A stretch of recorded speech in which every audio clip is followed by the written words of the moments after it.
Download aplikasi Tarbiyah Sunnah di handphone Anda. Tersedia di Google Play dan App Store. Bismillahirrahmanirrahim. Assalamualaikum warahmatullahi wabarakatuh. Innal hamdalillah nahmaduhu wa nasta'inuhu wa nastaghfiruh. Wa na'udzu billahi min syururi anfusina wa sayyiati a'malina. Man yahdihillahu fala mudilla lahu wa may yudlil fala hadiya lahu. Wa asyhadu an la ilaha illallah wahdahu la syarika lah. Wa asyhadu anna Muhammadan abduhu wa rasuluh. Sallallahu alaihi wa ala alihi wa ashabihi wa sallama tasliman katsira wa ba'd.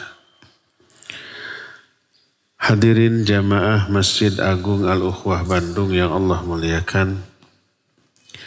Para pendengar Radio Tarbiyah Sunnah Bandung dan radio lain, beberapa pemirsa TV dan para netizen. Kembali kita berjumpa dalam kajian kitab Syarah Al-Aqidah Al-Wasithiyah.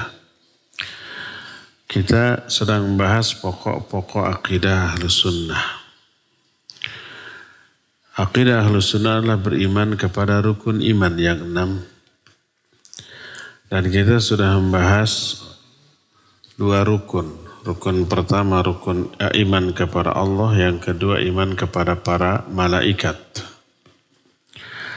Sekarang kita lanjut kepada yang ketiga, beriman kepada kutub. Kutub ini jamak dari kitab. Kitab maknanya maktub, masdar dengan makna isim maf'ul. Makna maktub adalah sesuatu yang ditulis.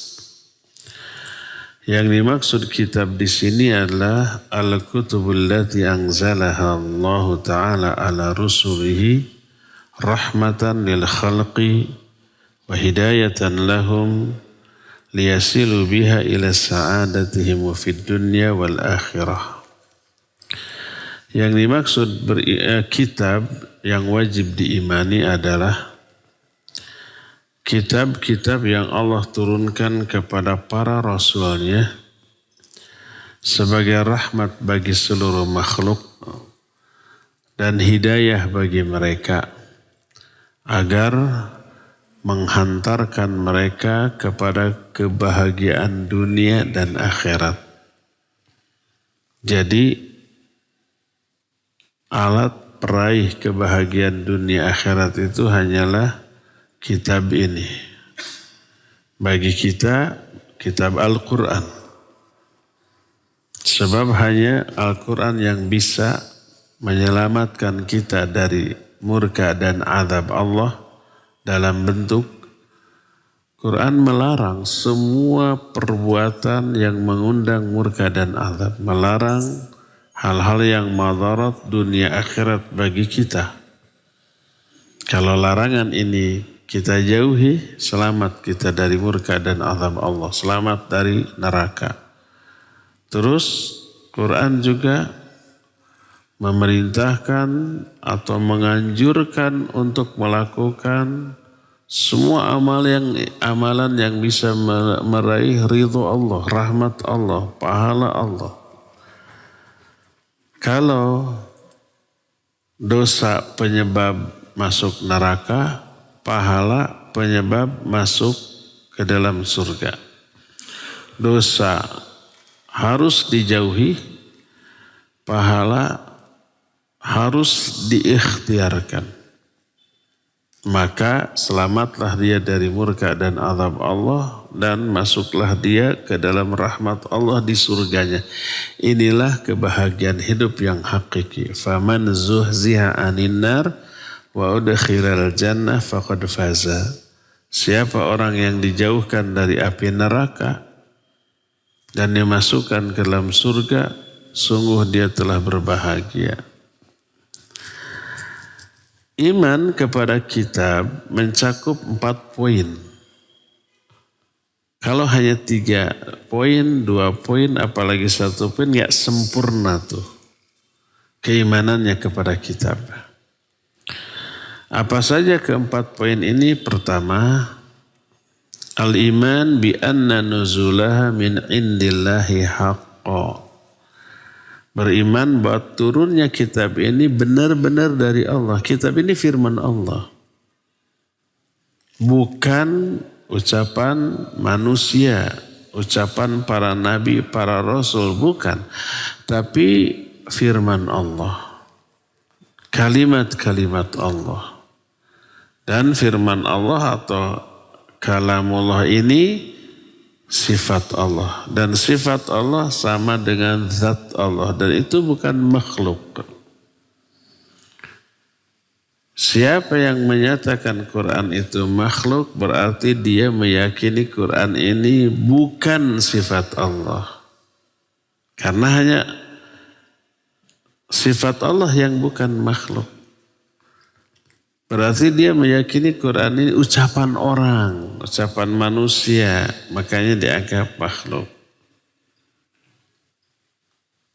Jadi wajib meyakini Quran ini kalamullah, firman Allah. Firman Allah ini tercatat di dalam mushaf, diucapkan oleh lisan, terpelihara dalam dada. Dada tempat memelihara Quran itu makhluk. Lisan yang mengatakannya makhluk. Mushaf tempat dituliskannya Al-Quran itu ya mushafnya makhluk. Tapi Quran yang tertulis di mushaf yang dilisankan oleh lidah kita yang terpelihara di dalam dada kita itu kalamullah dan bukan makhluk. Itu yang pertama, wajib meyakini bahwa kitab ini benar-benar turun dari Allah. Bukan ucapan para nabi, para rasul. Bukan juga firman Allah yang kemudian tercampuri oleh pendapat pribadi para nabi, para rasul. Bukan, gak ada. Nabi Muhammad SAW memasukkan 1 huruf saja, kemudian diaku itu semua dari Allah, wah putus urat lehernya tuh. Walau taqawwala alaina ba'dal aqawil la akhadna minhu bil yamin thumma laqata'na minhul watin. Itu surah Al-Haqqah ayat 44 sampai 48. Seandainya Muhammad mengada-adakan sebagian perkataan atas nama kami, mengada-adakan sebagian perkataan atas nama Allah, sebagian saja, enggak seluruhnya. Sehuruf aja beliau memasukkan ke dalam wahyu Allah. La akhadna minhu bil yamin. Kami pegang dia dengan tangan kanan kami, thumma laqata'na minhul watin. Kemudian kami putuskan urat lehernya seketika itu juga. Itu Nabi Muhammad tuh diancam. Makanya Quran murni firman Allah. Nggak ada campur tangan pribadi para nabi, para rasul dalam hal wahyu ini. Ini yang pertama. Meyakini Quran itu wahyu Allah yang Allah turunkan secara hak. Kedua, al-iman bima alimna ismahu minha bi ismihi kal Qur'anil ladzi nuzila ala Muhammadin alaihi salatu wassalam wa Tauratil lati unzilat ala Musa wal Injilil ladzi unzila ala Isa waz Zaburil ladzi utihi Daud wa amma ma lam na'lam ismahu fa nu'minu bihi ijmalan. Kedua, beriman kepada nama-nama kitab yang kita ketahui atas informasi dari Allah atau Rasulnya. Seperti nama Al-Quran yang diturunkan kepada Nabi Muhammad SAW. Syahrul Ramadan alladhi unzila fihil Quran. Bulan Ramadan lah bulan yang di dalamnya diturunkan Al-Quran. Kitab yang diturunkan oleh Allah kepada Nabi Muhammad SAW dinamai Quran oleh Allah sendiri.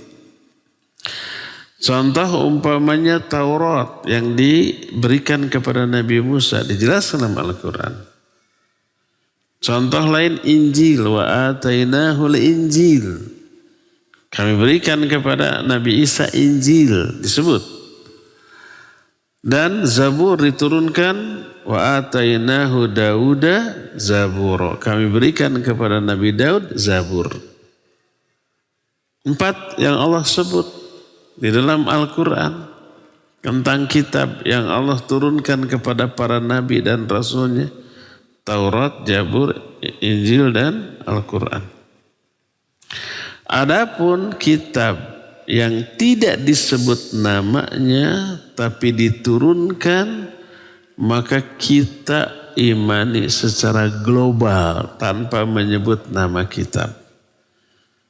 Seperti suhuf, lembaran-lembaran wahyu yang diturunkan kepada Ibrahim, kepada Musa ada. Tapi apa namanya? Tidak disebut.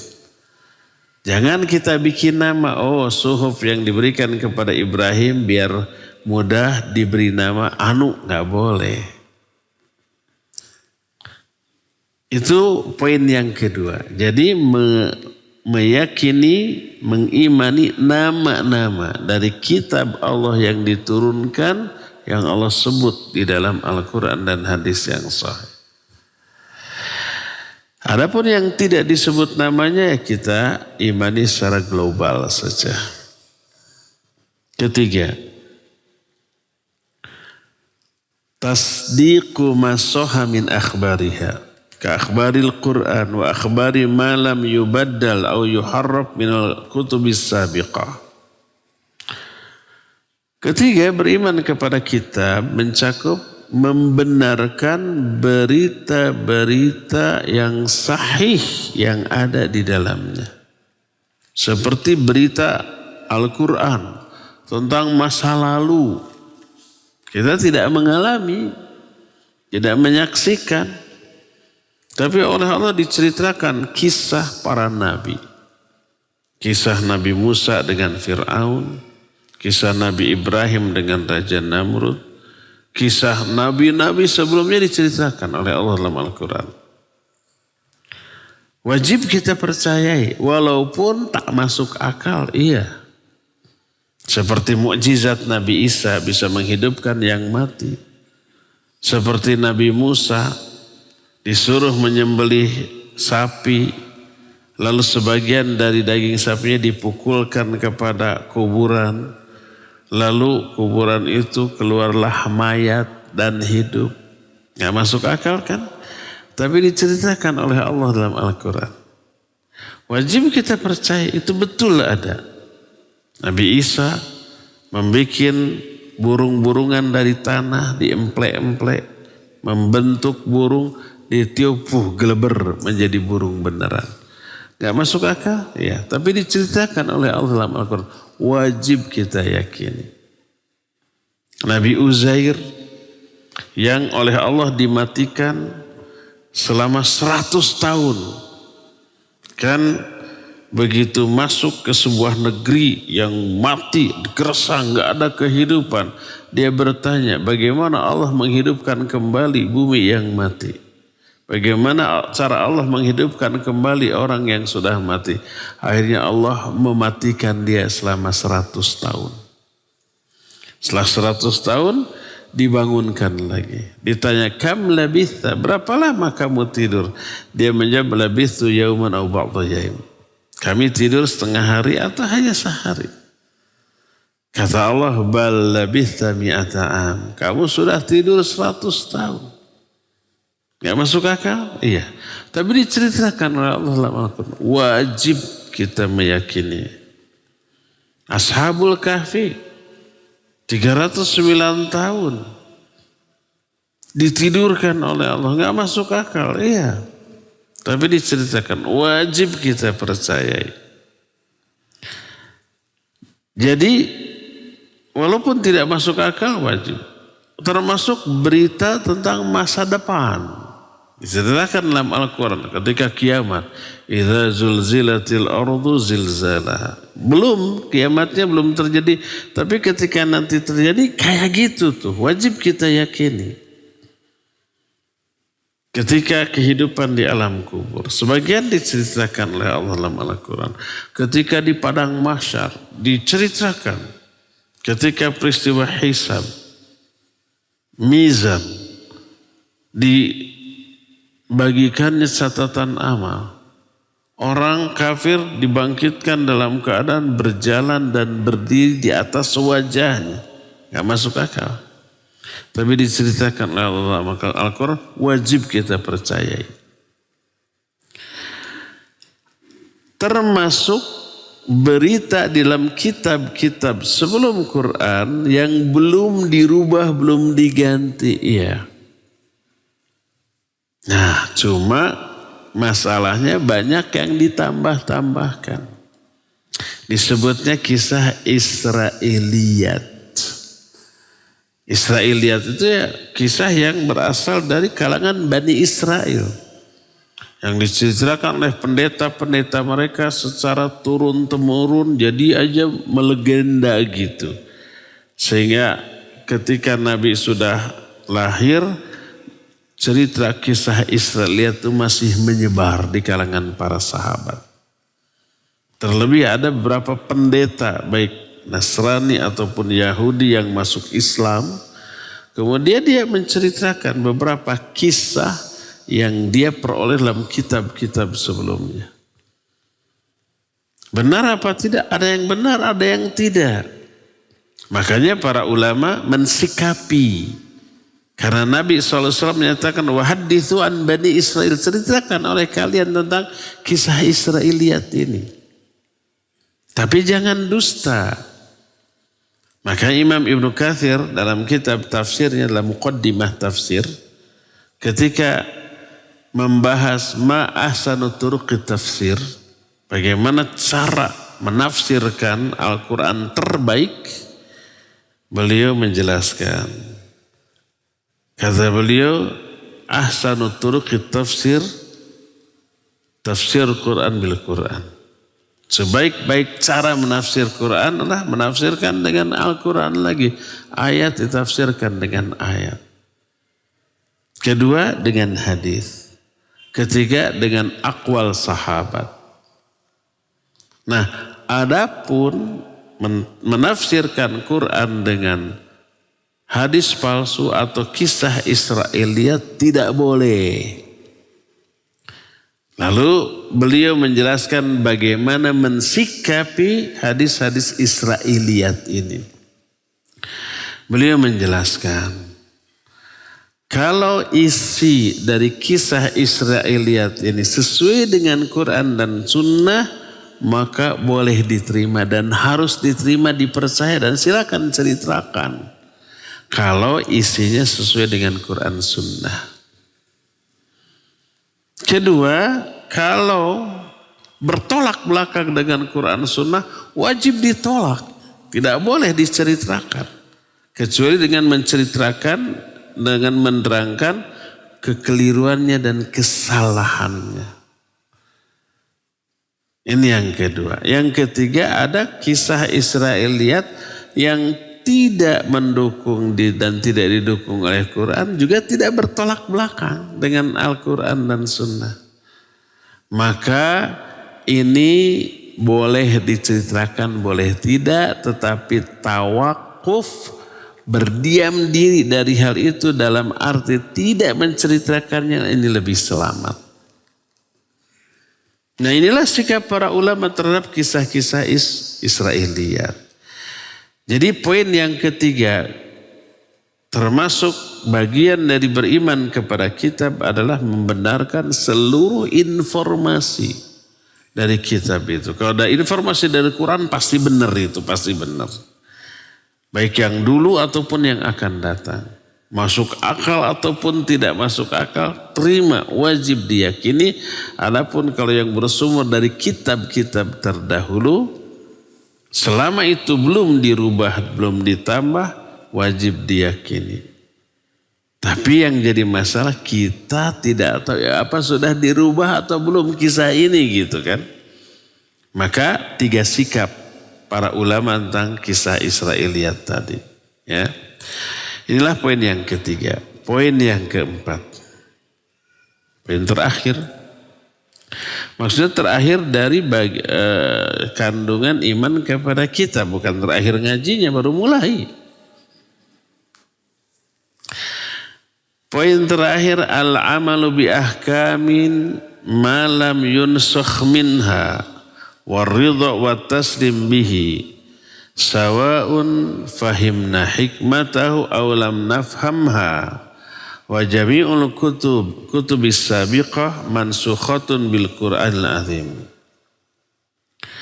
Keempat, di antara kandungan iman kepada kita adalah mengamalkan hukum-hukum yang berada dalam kitab selama belum dimansuh.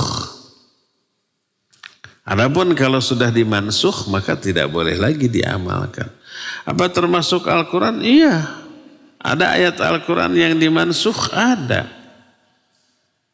Dan beragam mansuh ini, ada mansuh lafadznya tapi hukumnya masih tetap. Ada mansuh hukumnya tapi lafadznya masih tetap. Ada yang seperti itu. Jadi selama belum dimansuh wajib diamalkan. Ridho dan taslim terhadap hukum tersebut baik kita ketahui hikmahnya ataupun tidak. Contoh umpamanya, kenapa waris itu beda-beda bagian-bagiannya. Sama-sama statusnya anak. Tapi anak laki dengan perempuan kok beda. Anak perempuan setengah dari anak laki-laki. Itu ketetapan. Apa hikmahnya? Ada hikmahnya. Kadang hikmah ini bisa dibantah. Dengan mengatakan umpamanya ya. Laki-laki itu kan harus menafkahi istri dan anaknya. Wajar dong dia dapat bagian 2 kali lipat dari anak wanita. Kalau anak wanita kan nanti dinafkahi oleh suaminya kan gitu. Itu salah satu hikmahnya. Tapi hikmah ini bisa dibantah. Justru sebaliknya wanita karena lemah nggak bisa nyari nafkah sendiri harusnya 2 kali lipat bagian. Laki mah walaupun hanya dapat setengahnya dia bisa bekerja mencari nafkah. Kan bisa begitu kan. Pokoknya difahami atau tidak hikmahnya wajib untuk kita terima secara ridho. Nah, semua kitab-kitab terdahulu, Taurat, Injil, dan Zabur sudah dimansuh oleh Al-Quran. Seluruh hukum yang ada dalam kitab-kitab terdahulu, kalau itu masih bagus untuk diterapkan, pasti ada dalam Al-Quran. Dan semua yang sudah tidak relevan, pasti sudah dihapus, tidak ada lagi dalam Al-Quran. Karena Al-Quran adalah pemansuh kitab-kitab sebelumnya. Allah berfirman dalam Al-Quran dalam surah Al-Ma'idah ayat 48. Wa anzalna ilaikal kitaba bil haqq musaddiqan lima baina yadayhi minal kitab wa muhaiminan alaih. Kata Allah, kami telah turunkan kepada engkau kitab Al-Quran dengan sebenarnya. Kitab Al-Quran ini membenarkan kitab-kitab sebelumnya dan muhaiminan alaih. Muhaiminan itu sebagai pengoreksi kitab-kitab sebelumnya. Ada yang sudah tidak relevan, ya dihapus. Ada yang masih relevan, dikukuhkan dalam Al-Quran. Seperti umpamanya zaman dahulu, ghanimah harta rampasan perang haram. Tidak boleh dimakan, tidak boleh diambil.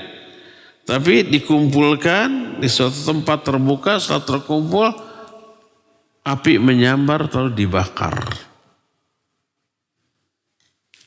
Wanita yang haid di kalangan orang-orang Yahudi itu dihinakan banget. Nggak boleh makan bareng, nggak boleh apalagi tidur bareng, tinggal bareng. Kalau lagi haid wanita itu keluar dari rumah ada ruang khusus seperti kandang kuda gitu. Menyatu dengan kambing, dengan kuda di sana. Makan, minum, tidur di sana nggak boleh menyatu. Itu Yahudi. Kalau sudah bersih baru datang lagi ke rumah. Kalau Nasrani sebaliknya, wanita yang haid sama. Bareng-bareng, boleh digauli gitu. Islam di tengah-tengah. Dimansuh semua ketetapan itu. Wanita yang haid tidak harus dikucilkan. Masih boleh makan bareng, beraktivitas bareng, tidur bareng. Cuma tidak boleh digauli. Haram untuk digauli. Ketetapan masa-masa yang lalu dihapus. Maka Al-Quran sebagai muhaimin. Makna muhaimin hakiman alaih. Sebagai hakim atas kitab-kitab sebelumnya.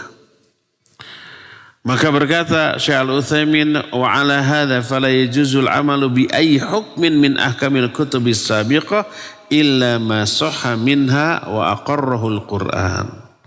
Berdasarkan hal itu maka tidak boleh mengamalkan hukum apapun yang terdapat dalam kitab sebelumnya kecuali kalau ditetapkan oleh Al-Qur'anul Karim. Inilah 4 kandungan beriman kepada kitab. Pertama, meyakini bahwa semua kitab itu wahyu Allah, diturunkan oleh Allah secara dengan sebenar-benarnya. Yang kedua, mengimani nama-nama kitab yang ditetapkan dalam Quran Sunnah seperti Zabur, Taurat, Injil, dan Quran. Yang ketiga, membenarkan isinya. Baik tentang masa lalu, tentang masa depan, baik masuk akal ataupun tidak, ya. Dan yang keempat, mengamalkan hukum-hukum yang terdapat di dalamnya.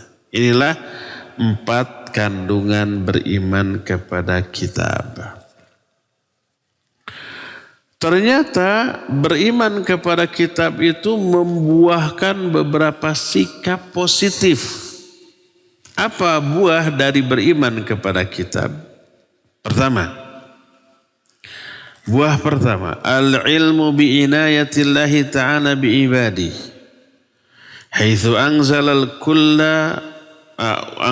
likulli qaumin kitaban yahdihim bihi. Pertama, mengetahui kasih sayang Allah, penjagaan Allah, bimbingan Allah kepada hambanya. Karena Allah ternyata menurunkan satu kitab untuk satu kaum yang memberi petunjuk bagaimana tata cara menjalani hidup. Jadi Allah ciptakan manusia, Allah suruh mereka ibadah, diberikan tuntunannya. Nih, agar kalian tidak salah langkah, agar kalian tidak salah arah dalam menjalani hidup. Dan ini bukti kasih sayang Allah. Penjagaan Allah kepada makhluknya agar terhindar dari kebinasaan dunia akhirat, tertuntun menuju kebahagiaan dunia akhirat. Jadi adanya kitab bukti dari perhatian, kasih sayang, bimbingan Allah kepada makhluknya. Itu buah yang pertama, mengetahui betapa besar perhatian dan kasih sayang Allah kepada kita. Kedua, al-ilmu bihikmatillahi ta'ala fi syar'ihi haitsu syarra'a likulli qaumin ma yunasibu ahwalahum. Kedua, mengetahui hikmah di balik semua syariat Allah. Karena ternyata Allah menetapkan syariat bagi setiap kaum yang sesuai dengan keadaan mereka, kondisi mereka, situasi mereka. Ini yang menyebabkan hukum-hukum yang diberikan kepada para nabi, para rasul, syariatnya berbeda. Walaupun tauhidnya sama. Sampai Nabi SAW menyatakan, para nabi adalah para rasul adalah saudara-saudara seayah. bapak mereka satu, ibunya berbeda-beda. Makna bapaknya satu, tauhidnya satu. Semua nabi mengajak mentauhidkan Allah, beribadah kepada Allah dengan mengesahkannya. Semua nabi begitu. Semua nabi nyatakan, ya qaumi ibudullaha ma lakum min ilahin ghairuh. Hai kaumku, sembahlah oleh kalian Allah yang tidak ada sembahan bagi kalian selain Dia. Yang dimaksud bapaknya sama adalah ibadahnya hanya tertuju kepada Allah. Yang dimaksud ibunya berbeda-beda, syariatnya berbeda-beda. Semua nabi disuruh sholat, ya, tapi bagaimana sholatnya beda. Kalau sholat kita kan kita tahu ada 5 waktu, 17 rakaat, ada berdiri, ada ruku, ada itidal, ada sujud, ada duduk di antara dua sujud, ada tahiyat. Itu sholat kita. Waktunya 5 kali sehari semalam. Para nabi zaman dulu ada sholat tapi beda caranya. Wallahu alam gimana. Kalau zaman sekarang di mana saja sholat boleh. Di tengah jalan boleh. Setiap waktu sholat tiba silakan sholat di sana. Tak harus di masjid. Kalau zaman baheula harus di tempat sholatnya. Kalau zaman sekarang mau sholat wajib wudu dulu. Kalau zaman dulu gak wudu dulu, langsung sholat. Saum, dulu juga saum. Tapi beda, saum kita sekarang dari subuh sampai maghrib. Tidak boleh makan, minum, syahwat. Kalau zaman dahulu saumnya beda. Saumnya itu hanya dari makanan tertentu. Saum itu gak boleh makan roti saja. Daging boleh, sayur boleh. Zaman dahulu begitu. Nah, jadi syariatnya berbeda-beda. Inilah yang disebut dengan ibu kami berbeda, ayah kami sama. Kenapa berbeda syariatnya? Disesuaikan dengan situasi kondisi manusia waktu itu. Zaman dahulu masih primitif, maka syariatnya disesuaikan dengan kondisi keprimitifan mereka. Sekarang sudah modern, maka syariatnya disesuaikan dengan kondisi modern, kemodernan manusia. Akhirnya berbedalah syariatnya. Jadi ada hikmah selalu. Makanya Allah berfirman dalam surah Al-Maidah 48, likullin ja'alna minkum syir'atan wa minhajan. Bagi setiap kaum kami jadikan bagi kalian syariat dan konsep hidup yang berbeda-beda. Berbeda itu syariatnya. Adapun tauhidnya sama ya. Inilah 2 buah dari beriman kepada kitab. Inilah rukun iman ketiga. Kita sudah bahas rukun iman pertama, yaitu Allah, kepada malaikat, kepada kitab. Kita lanjut. Rukun iman keempat adalah beriman kepada para rasul. Rusul jamak dari rasul. Makna rasul adalah mursal. Makna mursal adalah al-mab'uts. Al-mab'uts itu utusan, orang yang diutus. Adapun secara istilah itu secara bahasa, rasul artinya utusan secara bahasa. Adapun secara istilah, makna rasul adalah man uhiya ilaihi binal bashar bisyar'in wa amara bitablighihi wa umira bitablighihi. Makna rasul secara istilah adalah orang laki-laki yang diberi wahyu dan diperintahkan untuk disampaikan. Nggak ada nabi atau rasul perempuan, tidak ada. Kalau toh ada perempuan yang didatangi malaikat, tidak diistilahkan dengan nabi atau rasul. Ada nggak perempuan yang didatangi oleh malaikat Jibril kemudian dialog? Ada. Siapa? Maryam. Tapi tidak dikatakan rasul atau nabi. Ya. Karena tidak diperintahkan untuk disampaikan kepada siapapun. Dan isi dialognya bukan wahyu ajaran, bukan. Hanya memberitahukan bahwa kamu akan punya anak. Kata Maryam, bagaimana mungkin saya punya anak? Padahal belum pernah ada satu lelaki pun yang menyentuh saya. Walam yamsasni basyarun. Tak ada seorang laki pun yang pernah menyentuh saya. Menyentuh di sana bukan Noel, dan di Toel mamual hamilnya. Artinya menggauli. Isinya bukan syariat dialog itu. Makanya bukan nabi, bukan rasul. Tak ada nabi, rasul dari kalangan para wanita. Rasul yang pertama adalah Nuh alaihi salatu wassalam, dan terakhirlah Muhammad sallallahu alaihi wasallam. Berdasarkan ayat, salah satunya di surah An-Nisa ayat 163. Inna auhayna ilaika kama auhayna ila Nuhin wan nabiyyina min ba'di. Sungguhnya kami wahyukan kepada engkau, hai Muhammad, sebagaimana telah kami wahyukan kepada Nuh dan nabi-nabi setelahnya.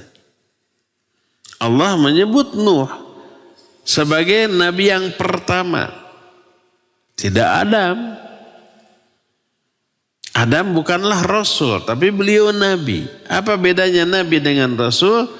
Kalau nabi diberi wahyu, tapi tidak harus disampaikan ke umat, hanya untuk dia dan keluarganya. Kalau Rasul diberi wahyu dan harus disampaikan ke manusia. Adam nggak mungkin jadi Rasul. Karena nggak ada manusia lain selain beliau dan keluarganya. Adapun Nuh, sudah beranak pinak gitu. Sudah 10 generasi gitu dari Adam itu. Maka sudah banyak manusia di luar keluarganya. Nah kemudian mayoritas manusia itu menyimpang berbuat syirik, baru Nuh diutus menjadi Rasul yang pertama. Jadi ayat ini menunjukkan Adam bukanlah Rasul, tapi beliau Nabi. Diberi wahyu tapi hanya untuk diri dan keluarga. Maka bukan Rasul tapi Nabi. Adapun Nuh ya Rasul ya Nabi. Kedua, ini juga mengakhiri polemik tentang ikhtilaf. Siapa yang terlebih dahulu, Nuh apa Idris? Sebagian ulama menyatakan Idris lebih dahulu daripada Nuh. Tapi ayat dan hadis yang menyatakan Nuh adalah Rasul pertama menunjukkan Idris hidupnya setelah Nuh. Ada di antara antum semua yang ketika kecil masih di madrasah menghafalkan nama-nama para nabi. Dilagukan biasa namanya. Saya masih ingat sampai sekarang. Pakai bahasa Sunda, jeung urang teh wajib nyanyahokeun para nabi nu salawe. Kedah terang hiji-hiji. Terus Adam, Idris, Nuh. Idris lebih dahulu disebut. Kenapa? Karena memang sebagian ulama banyak yang menyatakan Idris adalah nabi kedua. Adam nabi pertama. Adam, Idris, Nuh, Hud, Soleh, Ibrahim, Lut, Ismail, Ishak, Yakub, Yusuf, Aib. Terus sampai Nabi Muhammad SAW. Saya masih hafal sampai sekarang. Nah, dengan adanya ayat bahwa Nuh adalah Rasul pertama menunjukkan Idris itu setelah Nuh. Ditunjang dengan hadis sahih riwayat Imam Bukhari. Dari Anas bin Malik radhiyallahu anhu tentang hadis syafaat. Kan manusia dikumpulkan di padang mahsyar dalam keadaan yang sangat mengenaskan. Tersiksa di sana, ingin segera dihisab. Lalu meminta syafaat kepada para nabi, para rasul.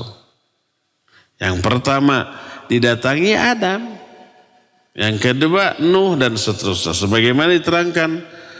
Annan nasa ya'tuna ila Adam liyasfa'a lahum fayatadiru ilaihim. Wa yaqul u'tu Nuhan awwala rasulin ba'athahullah. Manusia berbondong-bondong kepada Adam agar Adam beri syafaat kepada mereka. Disebut kelebihan-kelebihan Adam yang tidak diberikan kepada nabi lain, termasuk Nabi Muhammad. Ya Adam, engkau Abul Bashar. Allah telah menciptakan engkau langsung dengan tangannya. Allah menyuruh para malaikat untuk sujud kepada engkau. Ini 3 kelebihan Adam tidak dimiliki oleh nabi lain, termasuk Nabi Muhammad SAW. 3 ini pertama, Allah langsung menciptakan Adam dengan tangannya. Kedua, Adam ini bapak seluruh manusia. Ketiga, malaikat disuruh sujud untuk menghormat. Nabi Muhammad SAW tidak ada malaikat yang disuruh sujud, nggak ada. Beri kami syafaat agar kami itu berlepas dari kondisi ini. Apa kata Adam? Datangi oleh kamu Nuh, awwala rasulin ba'athahullah. Dia adalah rasul yang pertama kali diutus oleh Allah. Ini yang menjadi dalil bahwa rasul pertama adalah Nuh dan rasul terakhir adalah Nabi Muhammad SAW. Maka Idris datang setelah Nuh, bukan sebelumnya. Karena Nuh adalah rasul pertama, otomatis semua rasul lain datangnya setelah Nuh. Adapun yang menjadi dalil bahwa rasul terakhir adalah Nabi Muhammad SAW. Surah Al-Ahzab 40, maka Muhammadun aba ahadim mir rijalikum walakinna Rasulullah wa khataman nabiyyin. Muhammad itu bukan bapak salah seorang di antara kalian, tapi beliau itu rasul sekaligus nabi terakhir. Rasul terakhir, nabi terakhir, khataman nabiyyin. Khatam di sini penutup, bukan cincin. Sebab orang Ahmadiyah menyatakan khatam di sana cincin. Nabi itu cincinnya para rasul, artinya rasul paling mulia, bukan paling terakhir. Diutak-atik ini ayat. Padahal Nabi SAW ketika menjelaskan ayat ini, hadisnya sahih riwayat Imam Ahmad, innar risalata wan nubuwata qad inqata'at fala rasulah ba'di wala nabiyya. Kata beliau, sungguhnya tugas kerasulan dan tugas kenabian qad inqata'at, benar-benar telah terputus. Fala nabiyya ba'di wala rasul. Tidak ada lagi nabi setelah aku, tidak ada lagi rasul setelah aku. Jadi hadis ini jelas menjelaskan ayat ini, menyatakan enggak bahwa nabi itu nabi penutup. Muhammad SAW nabi sekaligus rasul penutup. Walakinna Rasulullah wa khataman nabiyyin. Khatam di sana penutup terakhir, bukan cincin. Seperti yang difahami oleh orang-orang Ahmadiyah. Tak ada satupun umat yang pernah hidup di alam dunia kecuali Allah mengutus kepadanya seorang rasul atau seorang nabi yang diberi wahyu berupa syariat.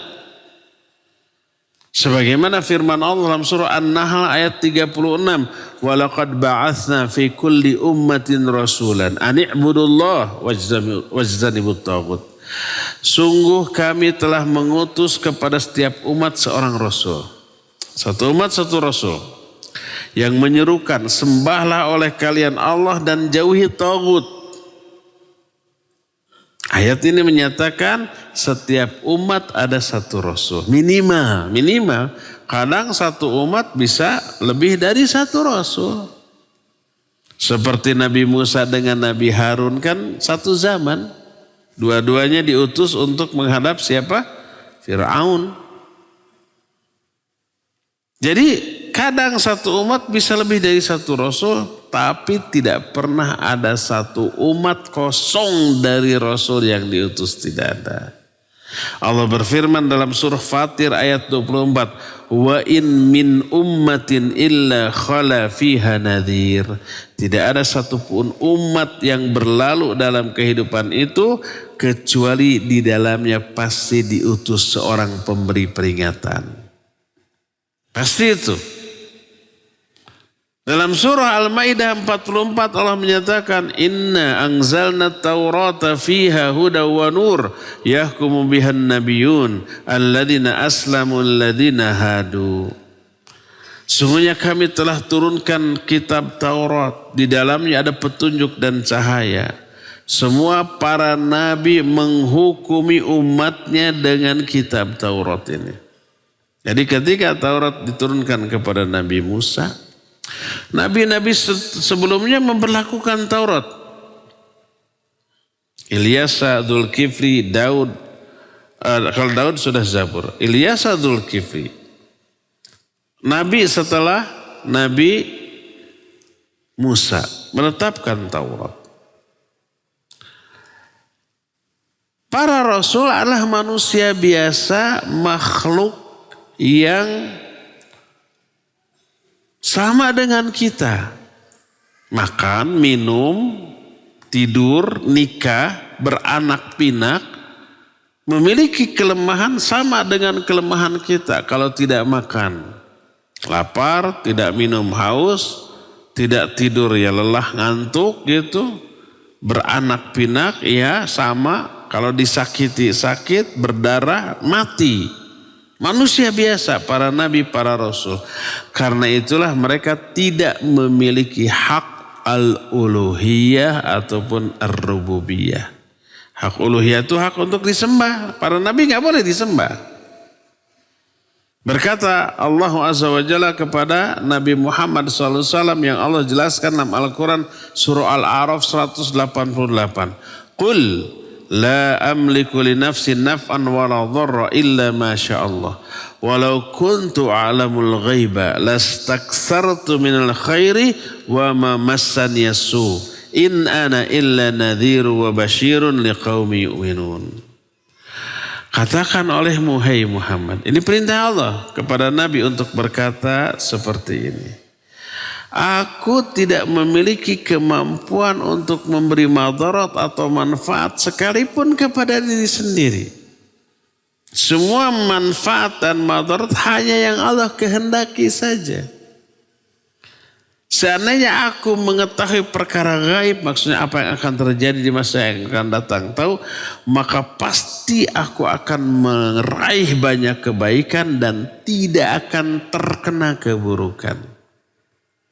Selama hidupnya Nabi pernah terkena keburukan? Iya, pernah berdarah, pernah terluka, sakit lahir dan batin, fisik dan psikis, ya. Karena beliau tidak bisa menghindari dan tidak tahu apa yang akan teralami di masa yang akan datang. Aku ini tiada lain kecuali seorang pemberi peringatan dan pemberi kabar gembira bagi orang-orang yang beriman. Ini dalam surah Jin ayat 21-22. Qul inni la amliku lakum dharra wala rasyada. Qul inni la yujirani minallahi ahad walan ajida min dunihi multahada. Isinya sama dengan yang tadi. Jadi para nabi tidak memiliki kemampuan rububiyah dan tidak memiliki hak al-uluhiyah. Kemampuan rububiyah itu kemampuan ikut mengatur alam, memberi rizki, memberi manfaat, madarat. Enggak, selama hidupnya, apalagi setelah matinya. Makanya tidak boleh diminta, ya Rasulullah, lancarkan usaha saya. Enggak boleh, Nabi tidak memiliki kemampuan untuk itu. Memberi maslahat, madarat untuk dirinya aja nggak bisa, apalagi untuk orang lain. Ketika hidup aja nggak bisa, apalagi setelah kematiannya. Nah, terlebih seperti yang tadi dijelaskan, para nabi sebagai manusia biasa punya banyak kelemahan. Kena sakit, kena lapar, kena lelah, berdarah, bahkan mati. Manusia yang paling suci, paling mulia, Nabi Muhammad SAW mati. Lihat perkataan Nabiullah Ibrahim dalam Al-Quran surah Asy-Syu'ara ayat 79. Walladzi huwa yut'imuni wa yasqin wa idza maridtu fahuwa yashfin walladzi yumituni thumma yuhyin. Kata Nabi Ibrahim, Allah lah yang memberikan makan kepadaku dan memberi minum.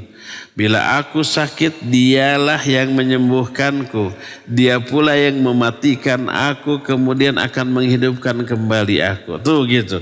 Jadi Nabi Ibrahim butuh makan, butuh minum, Allah yang kasih. Nabi Ibrahim sakit dan Allah yang menyembuhkan.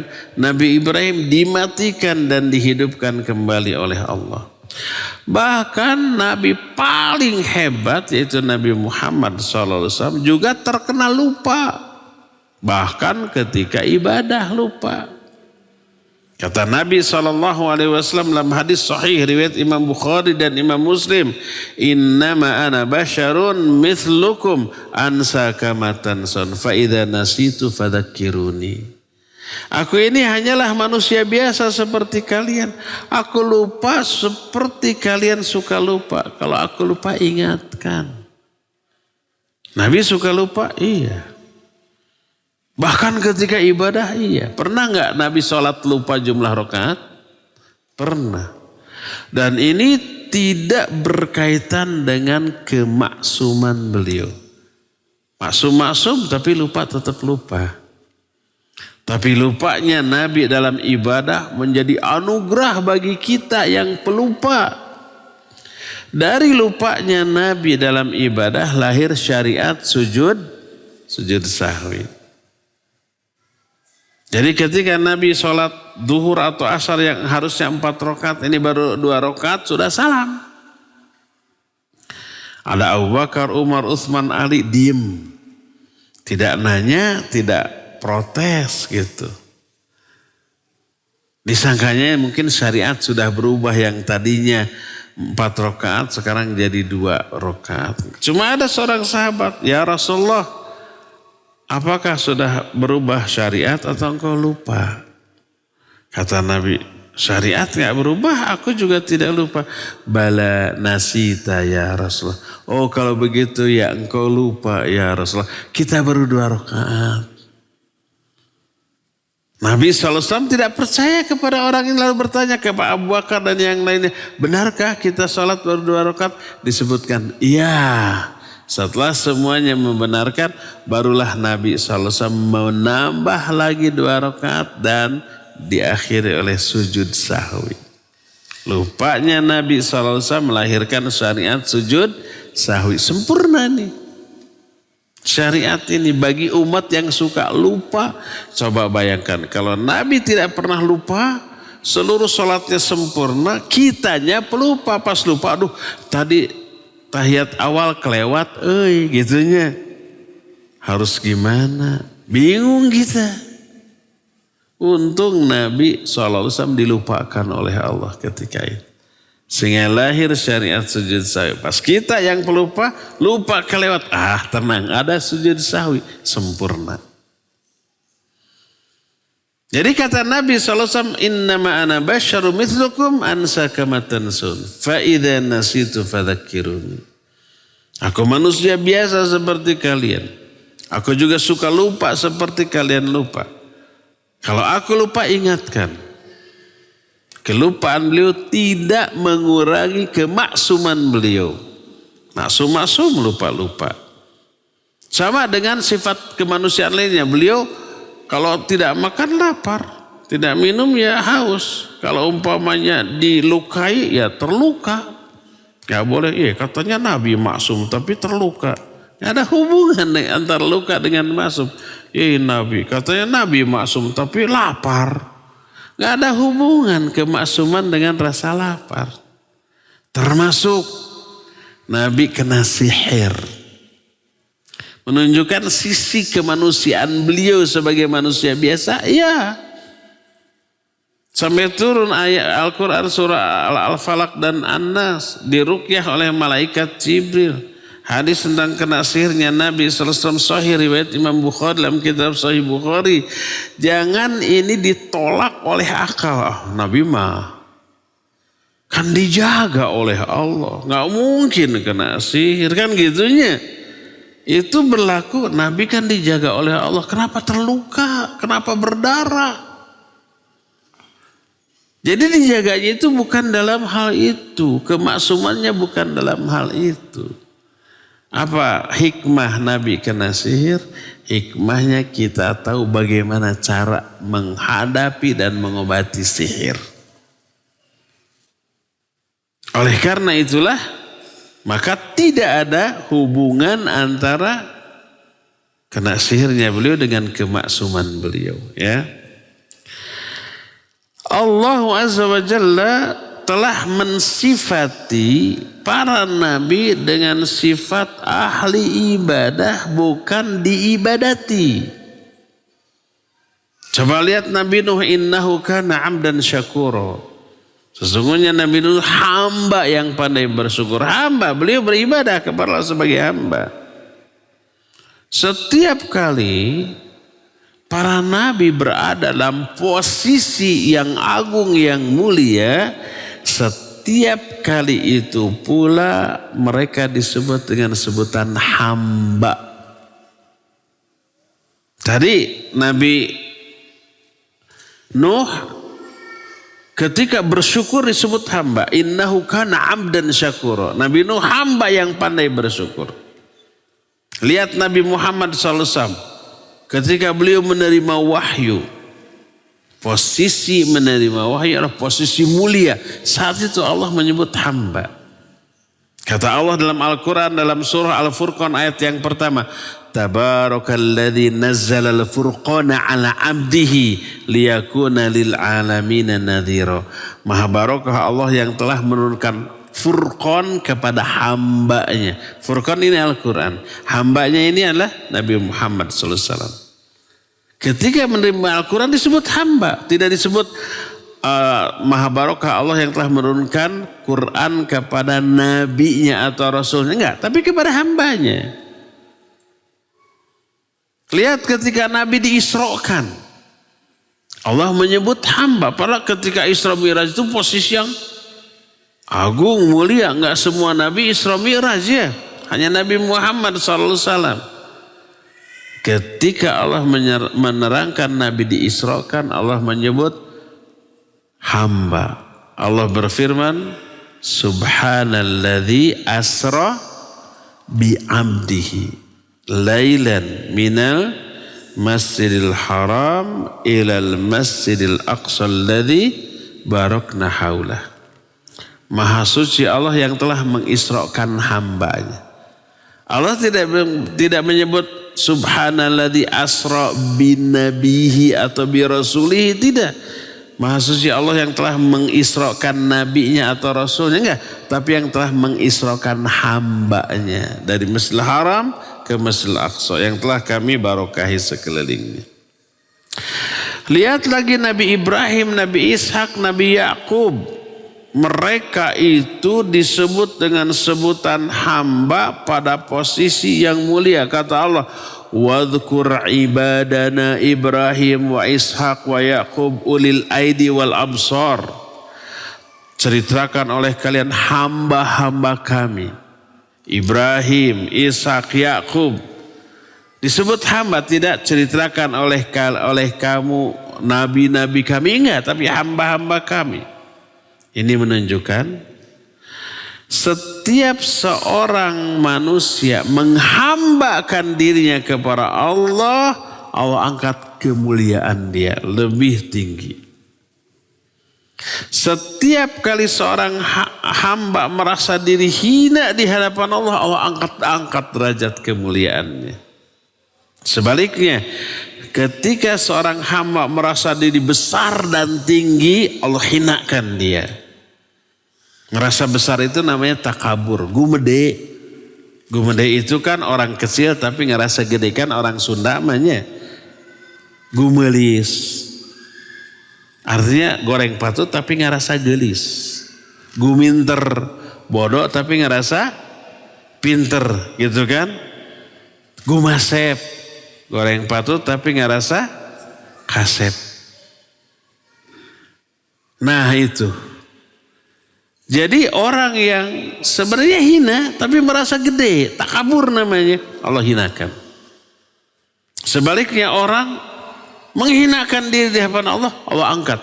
menjadi manusia yang mulia. Inilah penjelasan tentang beriman kepada para nabi dan para rasul. Bahwa nabi dan rasul itu manusia biasa, cuma kelebihannya diberi wahyu.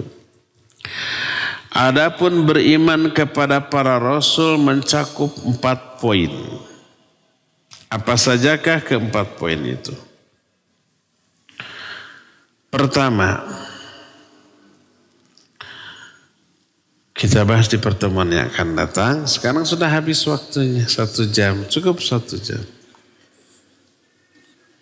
Dan kita masih punya sisa waktu untuk bertanya jawab. Assalamualaikum warahmatullahi wabarakatuh, Ustaz. Waalaikumsalam. Izin bertanya Pak Ustaz. Ini Pak Ustaz, masalah warisan. Kalau uang warisan itu udah dijual. Dulu pernah Ustaz membahas kalau warisan itu kalau udah nisab 1 tahun harus ada zakatnya. Nah sekarang itu udah 2 tahun ternyata udah dijual. Tapi yang beli keluarga. Rumah? Iya, rumah. Terus itu zakatnya boleh nggak diberikan kepada anaknya yang sudah nggak punya ibunya, dikasih zakatnya itu dikasihkan sama anak itu. Karena ibunya belum meninggal kan nggak kebagian itu. Jadi dikasihkan zakatnya gitu Ustaz. Yang meninggal bapak. Iya. Bapak ini punya warisan berupa rumah. Ya, punya rumah. Begitu bapak meninggal tidak dibagikan. Belum. Setelah setahun dijual. Ya. Setelah dijual uangnya dikemanain? Itu saudaranya semuanya ada 9. 9. Saudaranya? Ya. Saudara atau anaknya? Anaknya. Anaknya. Anak 9 isi? Dari semuanya itu yang 9 itu yang meninggalnya 2. Isi masih ada? Udah meninggal kemarin itu udah lama. Enggak, itu. duluan mana meninggalnya? Bapak ibu? Yang pertama meninggal itu bapak. Bapak, ketika bapak meninggal istrinya masih ada? Masih ada. Anak ada 9? Semuanya 11 yang ada 9. 11. Ketika bapak meninggal anak yang ada berapa? Ada 9. 9 yang 2 sudah meninggal. Yang 2 udah nggak perlu disebut. Jadi ketika bapak meninggal, ahli warisnya cuma 2. Istrinya dan anak orang tua bapak ini masih ada? Gak ada. Sudah nggak ada. Jadi hanya 2 istrinya dapat 1/8 Iya. dari harta bapaknya. Dari harta suami. 7/8 asobah itu ke anak-anaknya. Yang 9 orang.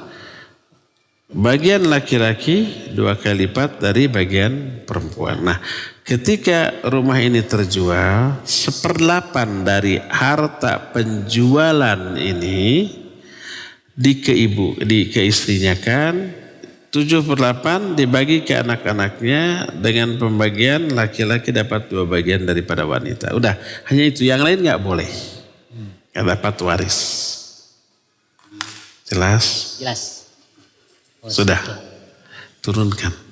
Oh gini Ustaz, jadi anak itu kan ada yang meninggal itu udah punya anak, jadi istilahnya cucu. Jadi ibu juga udah meninggal kemarin waktu pas COVID. Cucu nggak dapat karena terhalang oleh anak. Ya. Ya itu kalau uang hasil jualannya kan harus ada zakat itunya, ada di zakatannya. Enggak ada zakat. Warisan nggak ada zakat. Oh jadi nggak ada zakatnya? Enggak. Cuma cucu boleh kecuali kalau si bapak tuh wasiat. Kalau saya mati cucu saya kasih, nah baru kalau nggak wasiat enggak. Boleh juga dikasih sodako oleh ahli waris. Ini cucunya berarti keponakan dari anak-anaknya kan. Ini kasihan yatim umpamanya kasih. Boleh dikasih sebagai sodako. Bukan sebagai warisan. Ya, dikasih sebagai sodako. Kewarisan nggak dapat, cucu nggak dapat warisan karena terhalang oleh adanya anak-anak. Gitu. Jadi nggak ada zakatnya kalau saya. Nggak ada. Udah aja uangnya dibagikan aja ke. Bagikan. Ya, jajak lahiran kasih. Assalamualaikum. Ini apa? Ini ada hadiah untuk Iwan. Apa isinya? Kitab. Sugante iPhone.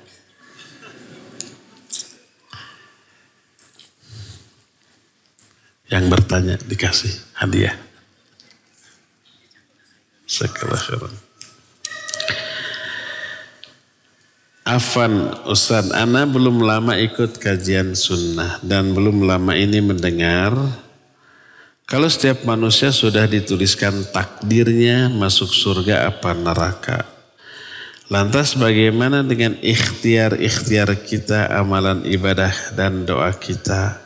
Dan bagaimana dengan tanggapan orang setelah mendengar hal itu? Dia komentar, ya sudah gak usah riweh-riweh itu ini. Toh kita sudah dituliskan masuk surga dan neraka. Syukron. Iman kepada takdir belum terbahas. Nanti akan dibahas. Tapi tetap akan saya jawab. Sepintas saja. Iya, itu hadis ya. Ucapan Nabi SAW gak boleh dibantah dengan akal. Kata Nabi SAW, innallaha khalaqal jannata wa khalaqalaha ahlaha faqala wala ubali. Wa khalaqan nar wa khalaqalaha ahlaha faqala wala ubali. Allah telah menciptakan surga dan telah menciptakan calon-calon penghuninya dan aku tidak peduli. Aku juga telah menciptakan neraka dan telah menciptakan calon-calon penghuni dan aku tidak peduli. Jadi apakah kita sudah tertulis di surga atau di neraka? Iya. Sudah ditakdirkan? Iya. Cuma kita tidak tahu apa kita ke surga apa ke neraka, nggak tahu. Nah, ada pertanyaan kalau gitu untuk apa kita beramal? Pertanyaan itu persis ditanyakan oleh sahabat kepada Nabi SAW. Kata sahabat itu, ya Rasulullah, ala ayyi syai'in na'mal. Kalau begitu untuk apa kita beramal? Amal kita itu dasarkan pada apa kalau sudah ditakdirkan ke surga atau ke neraka? Kata beliau, ala mawaqi'il qadar. Amal kita akan berjalan di atas garis yang Allah takdirkan. Itu yang pertama. Kedua, kalau Allah mentakdirkan seseorang ke surga atau ke neraka, Allah takdirkan juga sebabnya. Tidaklah Allah mentakdirkan sesuatu kecuali Allah takdirkan juga sebabnya. Contoh, kalau Allah mentakdirkan orang mau tertawa, Allah takdirkan penyebabnya. Kalau Allah mentakdirkan orang menangis, Allah takdirkan juga sebabnya. Allah berfirman dalam Al-Quran, kata Allah, wa annahu wa adhaka wa abka, surah An-Najm. Sesungguhnya Allah lah yang membuat orang itu tertawa atau menangis. Kalau Allah mau mentakdirkan dia tertawa, Allah kasih kesenangan, kegembiraan, tertawa dia. Kesenangan ini Allah takdirkan juga. Agar apa yang Allah takdirkan dia akan tertawa terjadi gitu.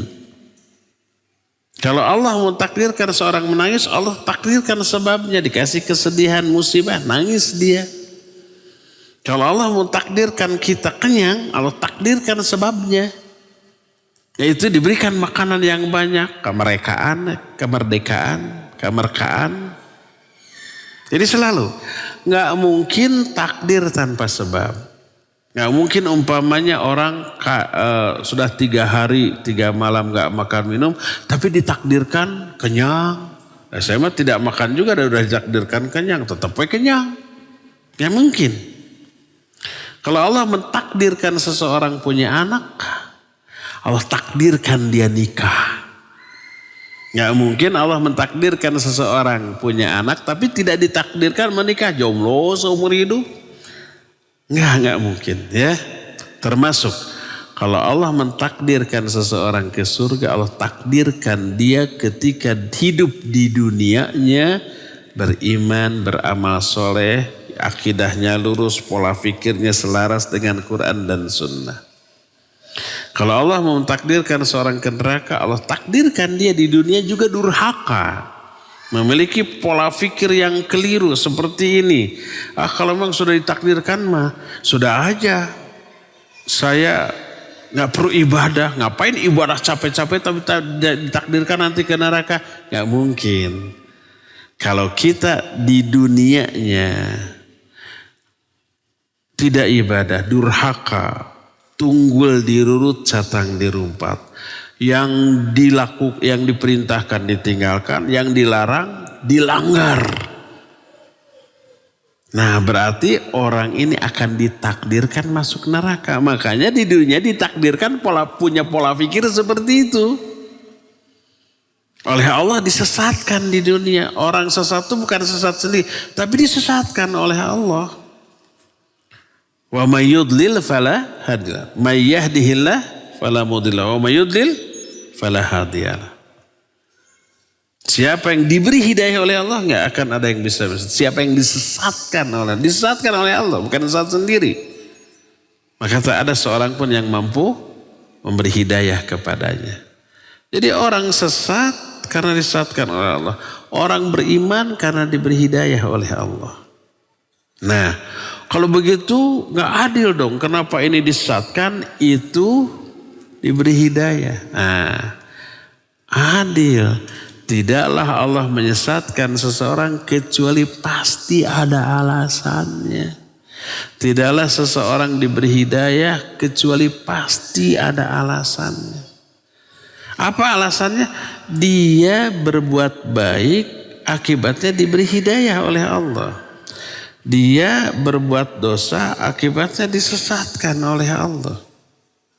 Jangankan Allah. Ini jangankan ya. Bukan menyamakan. Manusia saja seperti sering saya ungkap, guru punya banyak murid. Ada murid yang diberi nilai 10, ada yang 8, ada yang 6, ada yang 0. Ada yang lulus, ada yang tidak lulus. Ada yang naik kelas, ada yang tidak. Zalim gak guru? Enggak, adil. Kenapa ini dikasih 10? Sebab soalnya benar semua. Kenapa ini dikasih nilai 5? Sebab dari 10 soal yang benar cuma 5. Kenapa ini dikasih 0? Semuanya salah. Kenapa ini lulus? Nilainya bagus. Kenapa ini tidak naik kelas? Nilainya rata-ratanya di bawah standar. Harus ngulang dia. Adil gak guru? Adil. Guru aja kayak begitu, apalagi Allah. Mustahil Allah menyesatkan seseorang kalau dia layak diberi hidayah. Mustahil guru memberi nilai 0 kalau muridnya itu benar semua. Mustahil guru tidak meluluskan murid kalau nilainya bagus. Sebagaimana mustahil guru meluluskan murid yang nilainya 0 semua. Kalau ada guru diluluskan hanya karena kasihan, zalim ini guru. Apalagi Allah, ya. Makanya inna rabbaka huwa a'lamu biman dhalla an sabili wa huwa a'lamu bil muhtadin. Allah lebih tahu siapa yang layak diberi hidayah dan siapa yang layak disesatkan. Guru lebih tahu siapa yang layak naik kelas, siapa yang tidak. Siapa yang layak diberi 10 nilainya, siapa yang 0. Lebih tahu dia. Itu guru, apalagi Allah. Bukannya menyamakan Allah dengan guru. Ini namanya qiyas aula. Kalau qiyas aula boleh. Memperbandingkan antara akhlak, antara Allah dengan makhluk dengan perbandingan lebih. Kalau manusia aja bisa begini, apalagi Allah. Nah itu boleh. Yang tidak boleh qiyas tashbih. Kalau Allah bisa begini, manusia juga bisa begitu, sama. Itu nggak boleh. Tapi kalau manusianya bisa begini, apalagi Allah, nah itu boleh. Nggak apa-apa. Ya. Nah, jadi kenapa Allah menyesatkan? Pasti ada alasan. Sebagaimana guru saja tidak menaikkan kelas anaknya, pasti ada alasan. Guru aja begitu, apalagi Allah. Ya. Makanya Allah memberi tuntunan kepada kita, penjelasan. Kenapa Allah beri hidayah? Karena orang ini begini, coba lihat. Alaikum bisidqi fa inna sidqa yahdi ilal birri wa innal birra yahdi ilal jannah. Wajib kamu jujur. Sebab jujur itu memberi hidayah pelakunya kepada kebaikan. Dan kebaikan menuntun ke surga. Jadi orang itu melakukan kebaikan diberi hidayah untuk berbuat baik karena jujur. Allah kasih reward orang yang jujur berupa hidayah. Iyakum wal kadhiba fa innal kadhiba yahdi ilal fujur wal fujuru yahdi ilan nar. Jauhi oleh kamu dusta karena dusta menyeret pelakunya kepada perbuatan fujur. Fujur itu durhaka, dosa. Hadis ini menyatakan kalau orang berdusta, Allah akan sesatkan dia sehingga berbuat dosa di luar kedustaannya. Dibalas dengan keburukan. Apa dibalas dengan keburukannya? Dia berdusta dibalas dengan disesatkan, dijerumuskan kepada dosa lain. Begitu. Jadi kalau Allah menyesatkan seorang pasti karena sifat adilnya. Dan Allah siap mempertanggungjawabkan hal itu. Kenapa orang ini disesatkan? Sebagaimana sudah kita jelaskan, guru aja kenapa memberi nilai 3 kepada murid? Dia siap mempertanggungjawabkannya. Kalau orang tua yang datang, anak saya rajin, pintar, masa 3? Kata guru, hasil ulangannya coba lihat. Beres kan? Gitu ya. Jadi betul takdir itu sudah Allah tetapkan. Sekaligus dengan sebab-sebabnya. Dan kita tidak tahu bagaimana takdir kita nanti. Yang harus kita lakukan bukan memikirkan takdir saya ke surga atau ke neraka. Ke surga atau ke neraka. Jangan sampai saya sekarang beribadah terus akhirnya ke neraka. Mustahil begitu ya. Pokoknya yang kita harus pikirkan bukan takdirnya. Mana perintah Allah laksanakan. Mana larangan Allah jauhi. Nah setelah kita ke surga, Allah telah mentakdirkan saya ke surga. Lebih baik begitu. Daripada liar-liar mending senang-senang akhirnya ke neraka. Lo bilang memang saya sudah ditakdirkan oleh Allah ke neraka. Daripada begitu lebih baik yang pertama tadi. Ya, jangan pikirkan takdir kita bagaimana. Pikirkanlah mana perintah Allah laksanakan. Mana larangan Allah jauhi. Mana yang diridhai oleh Allah raih. Mana yang dimurkai oleh Allah hindarkan. Nah itu yang kita pikirkan, maka insya Allah kita akan on the track. Kita akan selalu berada di atas rel syariat Allah dan akan menuju kepada ridho Allah Azza wa Jalla. Nanti rinciannya kita akan lebih detail lagi ketika membahas iman kepada takdir.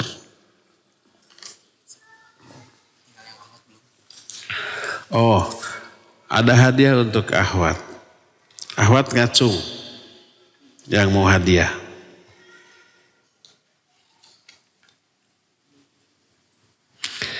Tunjuk oleh panitia. Sudah?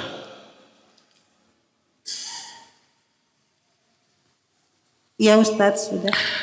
Sebutkan 4 kitab yang Allah turunkan, namanya dan kepada siapa. Assalamualaikum Ustadz. Assalamualaikum warahmatullahi. 4 kitab yang diturunkan oleh Allah. Taurat diturunkan kepada Nabi Musa, Injil kepada Nabi Isa, Zabur kepada Nabi Daud, dan Al-Quran kepada Nabi Muhammad. Iya gitu? Iya. Iya. Ya kasih hadiah ya. Ustaz, apakah Nabi yang lain beragama Islam sebelum ada Islam yang dibawa oleh Nabi Muhammad SAW? Iya betul. Nabi Isa Islam, Nabi Musa Islam, Nabi Ibrahim, semua Nabi Islam. Sebab mereka menyatakan, Inni aslamtu li rabbil alamin. Kami Islam kepada Rabbul Alamin. Mana Islam? Pasrah, tunduk, patuh, setia kepada Allah Azza wa Jalla. Maka Nabi Isa menyatakan, wa qulu washhad innani minal muslimin. Saksikan aku termasuk orang-orang yang berserah diri yang Islam ya. Jadi semua agama Nabi adalah Islam. Adapun penamaan agama lain itu dikarang oleh orang, dinisbatkan kadang ke tempat, kadang ke orang. seperti Nasrani dinisbatkan kepada tempat Nazaret. Seperti umpamanya Buddha dinisbatkan kepada perintis atau penyebarnya, yaitu Buddha Siddhartha Gautama. Hindu dari Hind, India. Zoroaster, agama Zoroaster dari Zarathustra. Konghucu itu nama orang, Konghucu itu ya. Terus apa nama apa lagi? Agama Yahudi dari inna hudana ilaik. Itu dari sana lahir kata-kata Yahudi. Sebagian ada yang diambil dari kata Yehuda, ya. Itu dinisbatkan ke orang atau ke tempat. Adapun Islam tidak dinisbatkan ke orang, tidak dinisbatkan ke tempat, tapi Allah yang ngasih nama sebutan bagi agama ini. Inna dina indallahil Islam, ya. Al yauma akmaltu lakum dinakum. Terus di akhirnya wa raditu lakumul islama dina. Aku telah ridhoi Islam sebagai agama kamu. Nama Islam Allah yang kasih. Gak dinisbatkan kepada nama Muhammad. Gak dinisbatkan kepada bangsa Arab. Enggak. Makanya orang-orang kafir di barat yang mempelajari agama orang timur sering menyebut Islam dengan sebutan Muhammadanism. Faham Muhammad. Disangkanya Islam ini produk olah akal nama Nabi Muhammad Sallallahu Alaihi Wasallam. Padahal bukan.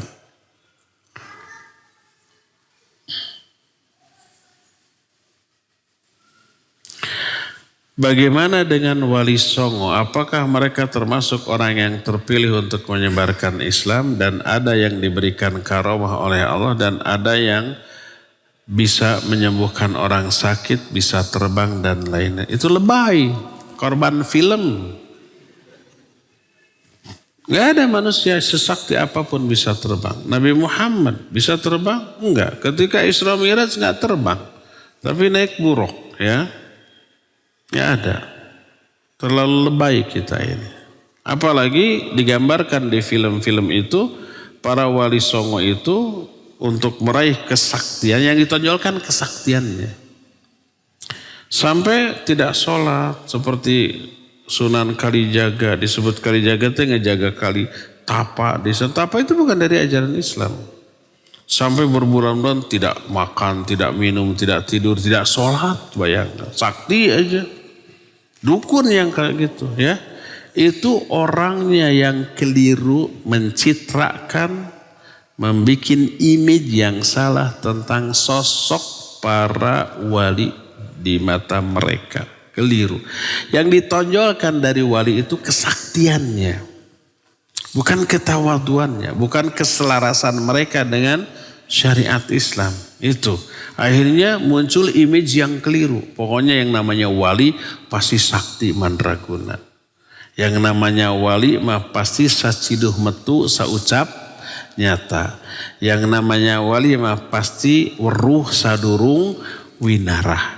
Bisa meramal, bisa macam-macam, sampai bisa nolong di alam kubur. Kalau nanti kamu di alam kubur ketemu Munkar Nakir, sebut salam dari wali anu, udah ke surga langsung. Itu keterlaluan itu, ya. Ya benar. Adapun tentang wali songo yang sebenarnya, wallahu alam, saya tidak paham, ya. Tapi yang jelas wali songo tidak ada yang bisa terbang, tidak ada yang bisa menghilang, tidak ada yang bisa merubah beras jadi pasir, pasir jadi beras. Kalau toh ada itu di film, itu yang dikarang-karang, ya, dengan karangan yang keterlaluan. Apakah istri bisa wakaf atas nama suami yang sudah meninggal? Bisa, ya. Jadi infak sedekah atas nama orang yang sudah meninggal boleh. Insya Allah sampai pahalanya, sampai. Nas hadisnya, ayatnya banyak tentang hal itu. Kalau rumah 90% hasil istri, apakah saat suami wafat duluan harus bagi waris pada anak setelah diambil bagian istri? Iya, kalau beli rumah nih sudah jelas. Rumah ini harganya 1 miliar. Punya istri 900 juta, punya suami 100 juta. Berarti 10% ini milik suami, 90% milik istri. Suami meninggal duluan. Harta suami yang 100 juta jadi warisan. 1/8-nya milik istri, 7/8-nya milik anak-anak. Kalau nggak punya orang tua ya, si suaminya sudah yatim piatu. Jadi hanya istri sama anak-anak ya. Yang 900 juta tetap milik istri. Gimana tuh caranya dibagi 2 rumahnya? Susah. Udah aja. Si istri mengeluarkan uang 100 juta bagi-bagi ke anaknya. Jadi rumah itu utuh milik si istri seolah-olah bagian suaminya itu dibeli oleh istrinya. Jadi rumah itu nanti utuh milik istri. Pas istri ini mati, nah rumah itu utuh menjadi warisan bagi anak-anaknya.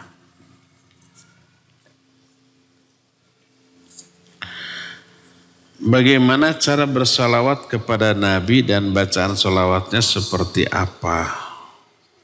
Apakah salawatan yang dibawakan oleh ibu sebelum pengajian termasuk bersalawat yang benar, kadang diiringi dengan tagoni? Pertanyaan ini pernah ditanyakan oleh sahabat. Ya Rasulullah, innallaha ya'muruna an nusalli alaik. Fa kaifa nusalli alaik? Wahai Rasulullah, Allah merintah kami untuk bersalawat kepadamu. Bagaimana cara kami bersalawat? Maka dijawab, Qul Allahumma salli ala Muhammad wa ala ali Muhammad. Katakan olehmu, Allahumma salli ala Muhammad wa ala Muhammad. Cukup. Ini ajaran dari Nabi. Jangan ditambah. Apalagi diiringi biar seru gitu.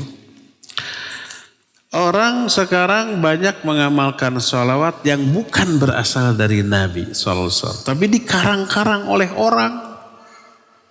Lalu dikarang-karang juga khasiat dari sholawat karangan orang ini.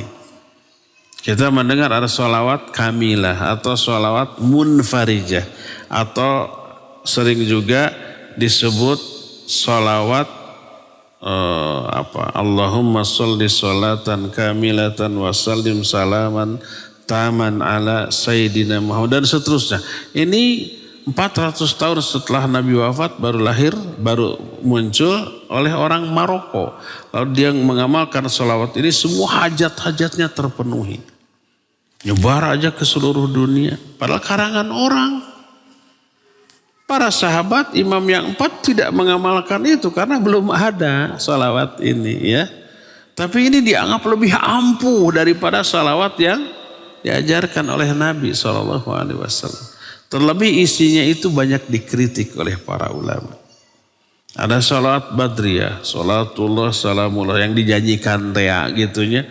Dan orang ketika menyanyikan itu sampai penghayatan ekspresinya, aduh khusyuknya luar biasa. Itu juga karangan orang, bukan berasal dari Nabi SAW. Ya, kita melaksanakan agama atau apa? Kalau melaksanakan agama, ikuti yang diajarkan oleh Nabi SAW, bukan yang dikarang-karang oleh orang selain Nabi SAW. Konsekuensi dari 2 kalimat syahadat, La ilaha illallah wajib mengesahkan Allah dalam hal ibadah. Muhammad Rasulullah wajib beribadah kepada Allah dengan mengikuti syariat beliau, ajaran beliau. Termasuk dalam hal bersolawat ya.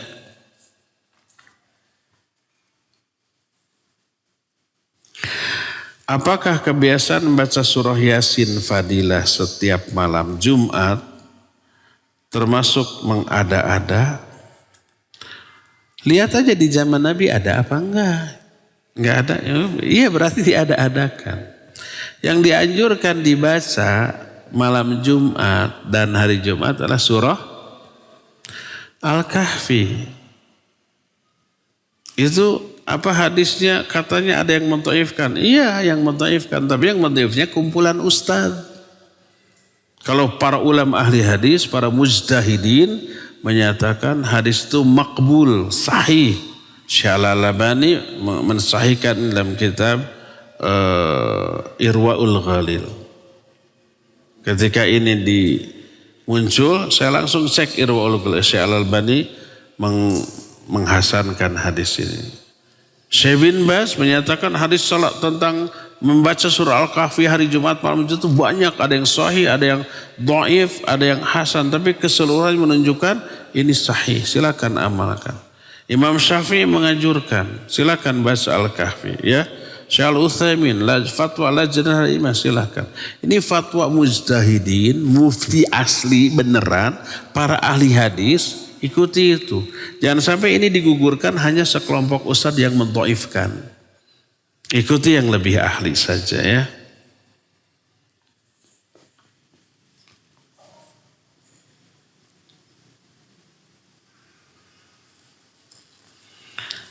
Seorang perempuan, apakah bisa menunaikan sholat isyraq di rumah atau itu hanya berlaku untuk laki-laki yang subuh berjamaah? Kalau teks hadisnya, siapa yang sholat subuh bersama imam di masjid, lalu dia wirid, zikir sampai syuruk, setelah syuruk sholat 2 rakaat, dia akan boleh pahala haji dan umrah secara sempurna. Syekh Al-Utsaimin menyatakan ini irtibat. Terkait dengan sholat berjamaah dengan imam, kemudian zikir dan di masjid. Kalau hanya hadis ini satu. Tapi ternyata ada riwayatnya Abdullah bin Mas'ud radhiyallahu anhu. Beliau karena satu dan lain alasan setelah sholat subuh beliau ke rumah zikir di rumah. Lalu ada tamu. Kata Ibnu Mas'ud, sudah syurukkah? Nanya ke pembantunya. Belum. Beliau terus wirid. Setelah syuruk, iya. Lalu beliau sholat, lalu menerima tamu. Di rumah. Nah, ini menunjukkan dibolehkannya sholat syuruk di rumah. Wallahu a'lam.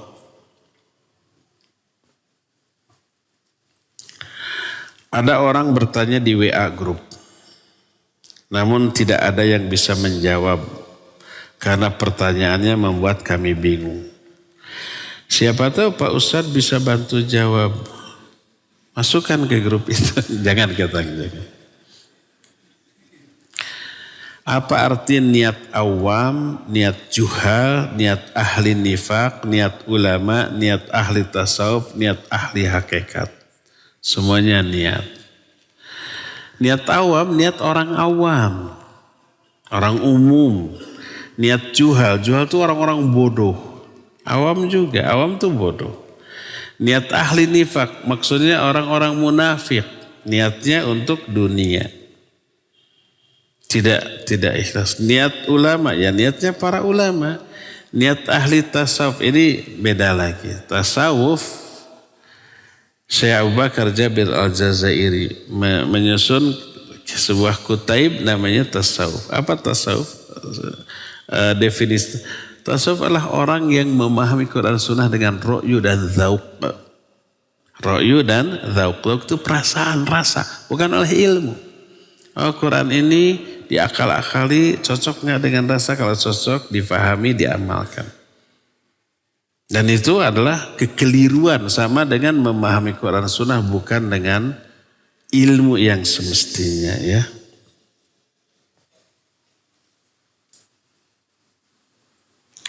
Quran berlaku sampai kiamat. Jika ada orang yang mengatakan bahwa ada beberapa isi Quran sudah tidak sesuai dengan zaman sekarang.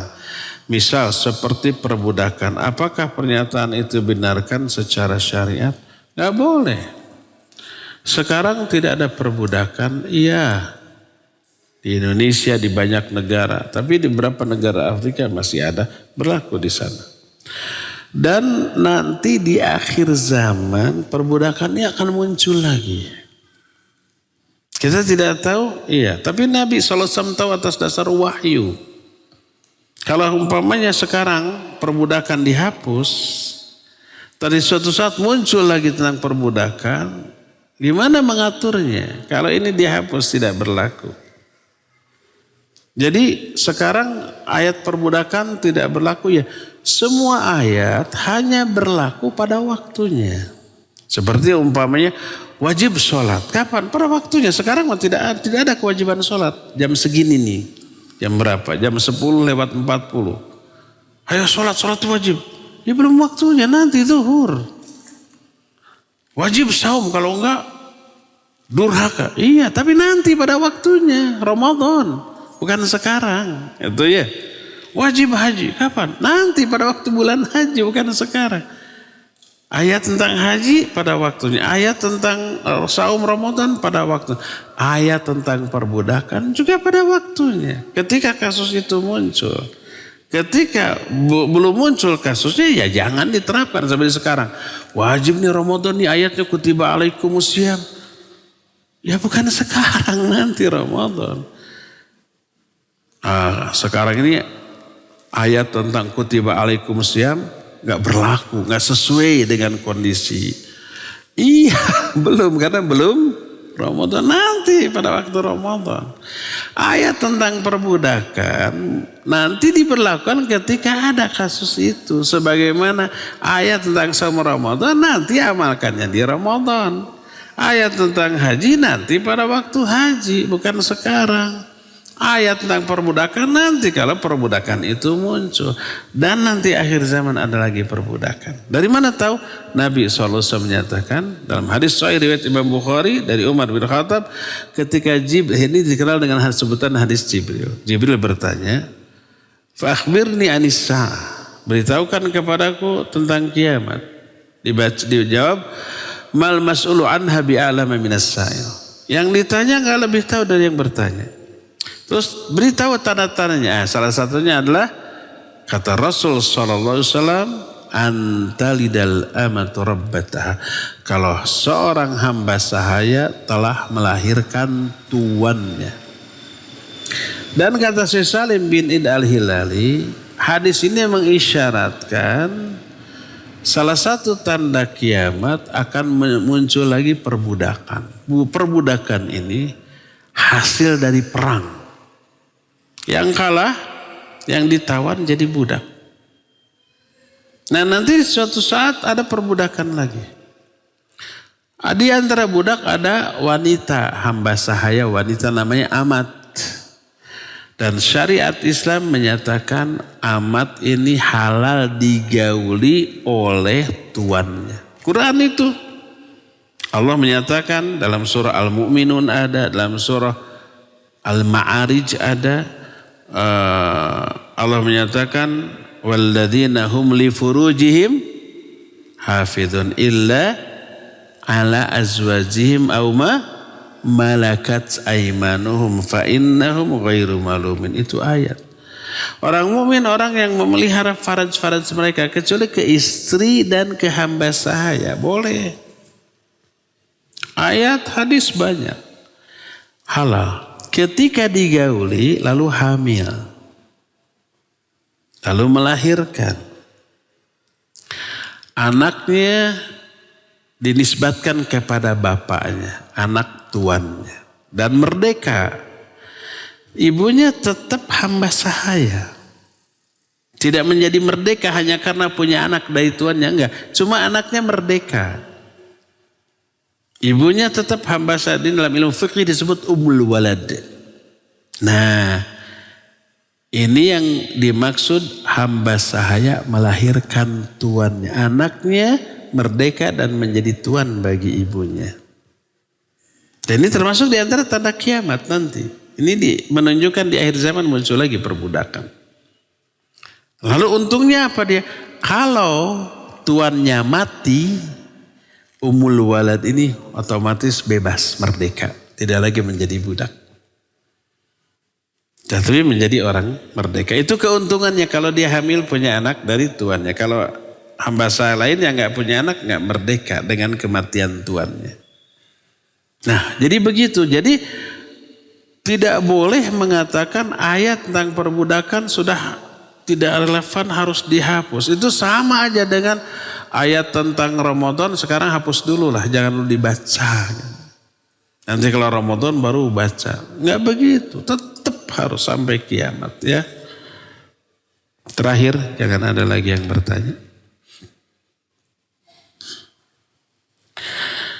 Jika harta warisan yang harusnya segera dibagikan tapi belum terjual, sedangkan ahli waris ada yang membutuhkan. Jadi bagaimana harus bersikap?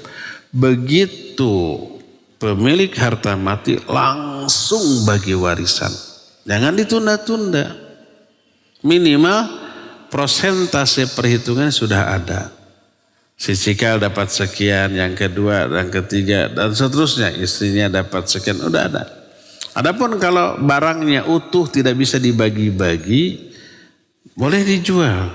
Dan selama belum dijual, ya boleh adakan kesepakatan ditinggali bersama-sama gitu. Pas nanti terjual baru dibagi berdasarkan persentase yang sudah dihitung, disepakati gitu. Tapi kalau sudah ada yang bisa dibagikan seperti umpamanya uang, silakan bagikan ya. Atau tanah, sebidang tanah beberapa hektar bisa dibagi-bagi dulu. Silakan bagi-bagi. Yang butuh uang silakan jual. Urus dulu suratnya di split, berarti dipecah-pecah. Nanti sehingga setiap ahli waris bisa menjual bagian yang menjadi miliknya, silakan. Tapi kalau berwujud rumah memang susah. Ya. Tapi silakan jual, setelah terjual bagikan uangnya, itu saja. Ya, sampai di sini ya, insyaallah kita jumpa kembali di pertemuan yang akan datang. Subhanakallahum bihamdik, asyhadu an la ilaha illa anta astaghfiruka wa atubu ilaik. Walhamdulillahirabbil alamin. Wassalamualaikum warahmatullahi wabarakatuh.